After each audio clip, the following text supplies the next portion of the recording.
नमस्कार, मैं मोहम्मद आसिफ और आप देख रहे हैं एसपीएनआई न्यूज। बीजेपी के प्रवक्ता ने एक बड़ा बयान दिया है जिसे हम सबको समझने की जरूरत है कि आखिर उन्होंने कांग्रेस को लेकर ऐसा बयान क्यों दिया। अगर जब बीजेपी के बयानों को हम बताएंगे आपको, तब हमें समझ में आएगा कि सच्चाई क्या है और कब क्या हुआ है। तो आइए पहले समझते हैं कि उन्होंने कहा क्या है और किस वजह से कहा, किस सेंस में कहा।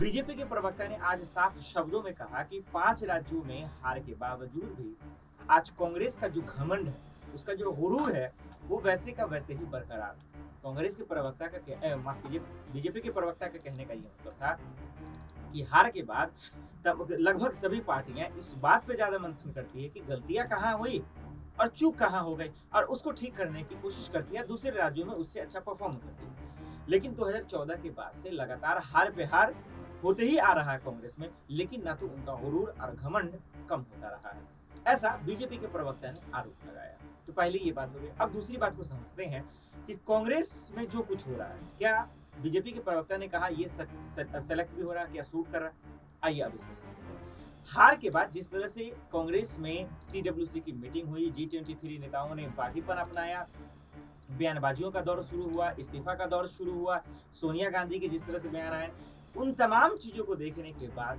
बीजेपी के प्रवक्ता गलत नहीं कह रहे, क्योंकि कांग्रेस ठीक करने की कोशिश कर भी नहीं रही है और जो कांग्रेस के लिए मुसीबत बना हुआ है जो नेता, उसको हटाने की कोशिश भी नहीं कर रही है। तमाम नेताओं के बयानों को देखिए तो वैसे के वैसे ही तेवर हैं, किसी के कम नहीं हो रहे हैं। कोई जिम्मेदार हार का जिम्मेदार अपने सर लेने को तैयार नहीं है।